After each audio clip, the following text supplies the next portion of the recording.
So hi guys, my name is Mahanur Rashid. I'm a student at UIC and I'm part of the 3Rs project. I use she, her pronouns and I'm a South Asian. I have long dark hair and I'm wearing a brown t-shirt. And Mustafa, can you please introduce yourself? My name is Mustafa Rfat. I am a second-year PhD student in social work at Washington University in St. Louis.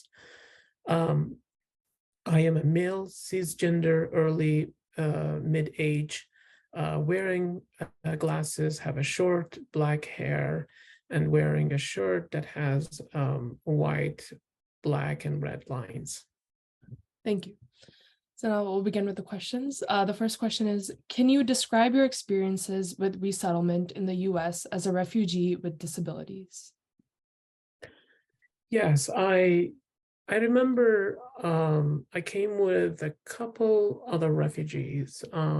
So the agency that accepted us, I noticed that they were well prepared to welcome refugees without disabilities. That means they had the list of things that they can do for them, applying for jobs, giving them resources, guiding them. And when it's come to me, because I'm a refugee with disabilities, so there was that confusion, like, what can we do with you? And there was a lack of understanding, lack of, they couldn't understand how to connect me with resources. And that kind of like, the things that they were end up doing were based on the deficit model, like, okay, we'll just put you on welfare, you'll stay on welfare. Like when I asked for, like, I want to go back to school, I want to go back to college and things like that, it did not view it as a positive. They were like skeptical. They were like, oh, we don't think you can do it. So it wasn't like empowering. It wasn't that welcoming, I felt. Mhm. Yes. So according to you, what are some of the immediate needs for refugees with disabilities after resettlement? I mean, I would say it's important that we recognize refugees with disabilities have a multidimensional needs, including health, including economic, including education, including social integration.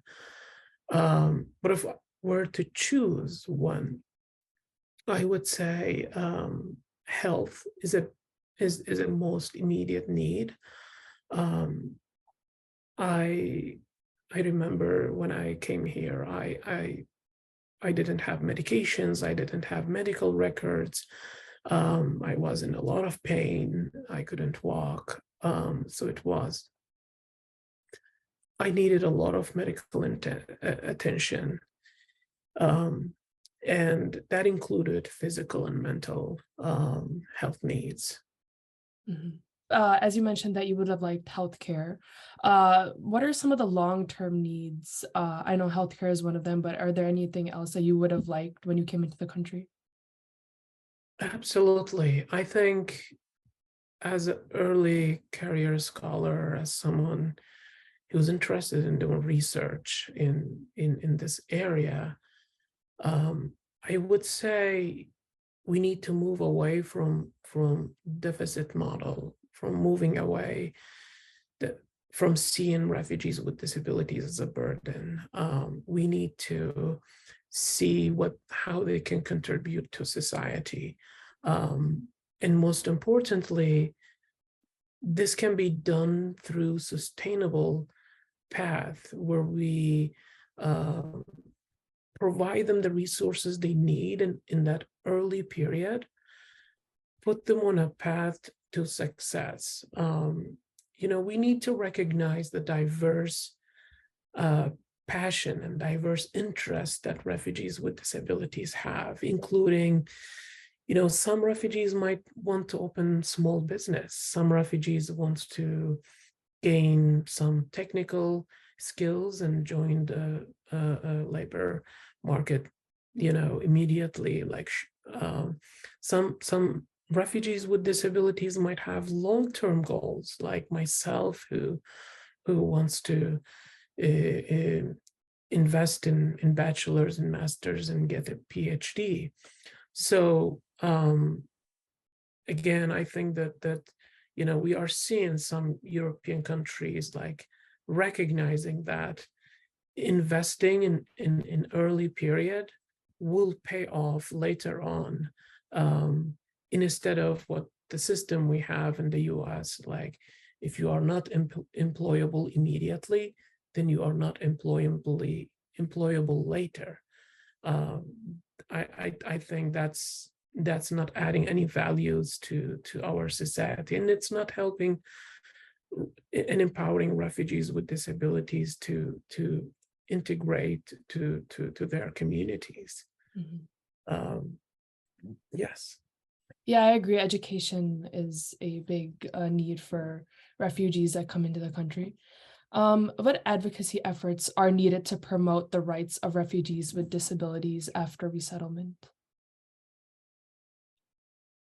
I want to go back to the idea that nothing about us without us.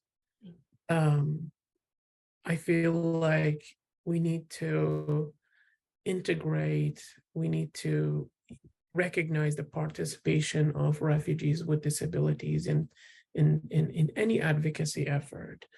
That means that any agency or organizations like human rights, or like legal aids, or like disability advocacy groups, or any advocacy agencies needs to first understand and know that we exist, refugees with disabilities, um, and hear our voices, hear our needs, hear um, the unique challenges we face when we first resettle in the U.S.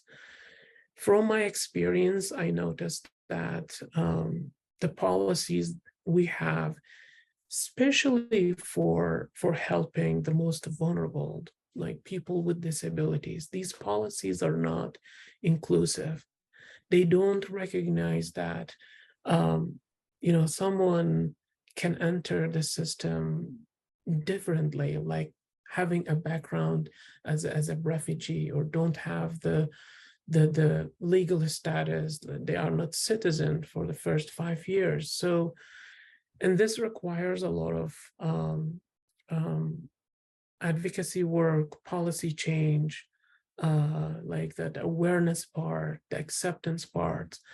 So, but this can only be done when we have a participation, when these agencies, these leaders, these policymakers can include us, can hear our voices. Mm. Yeah. Yeah, I agree. Uh, and what was like the biggest challenge you faced when you first came in the US? Um, I feel like every dimension had its own challenges. Like when accessing healthcare, Mm. especially in the early, like the first year, you don't have proper health insurance.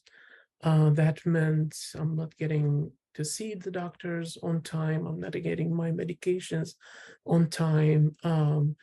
Like service providers are confused, are not aware, like they don't know. There's the lack of understanding about what is refugees, what is immigrants, what is asylum seekers. That is one thing. Like when accessing education, the university that I applied to did not recognize that I'm coming from a very disadvantaged background. I have language problems. I have like different needs. When it comes to like being familiar with the disability services that we have in our communities. Because of my background, I did not know the any like services available for me. So that meant like staying disadvantaged, staying like excluded. Um, so like I feel like every dementia, like education, employment, health, social integration, all of these things had unique challenges.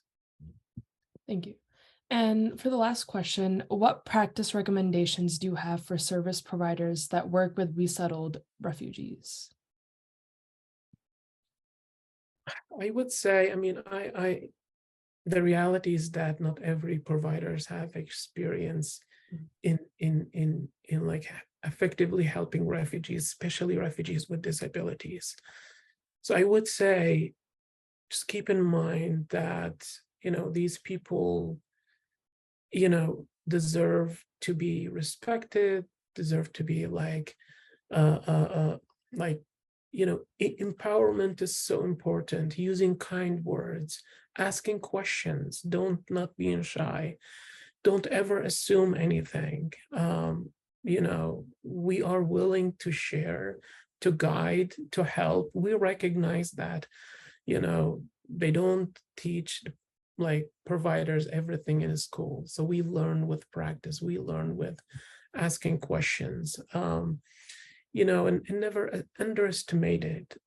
underestimating the refugees with disabilities potential in doing things.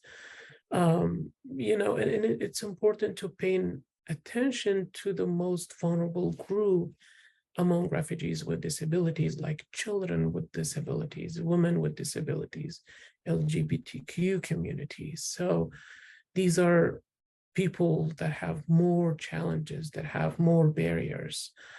Just being aware of the cultural and bureaucratic challenges that we face. I mean, like making sure that your service is more welcoming, having these, I don't know, like flyers with different languages. You have language access plans. When a refugee with disabilities wants to access your services, you can immediately respond, provide interpretation.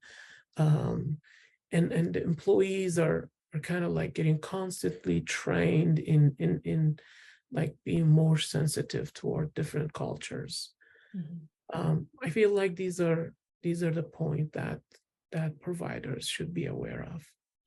Yeah, I agree. People should be more educated and aware of what you guys could do and what resources you guys need in order to succeed and have a better life in the US. Thank you so much, Mustafa, for coming in today and doing this interview with us. You're more than welcome. Thank you for inviting me. Thank you.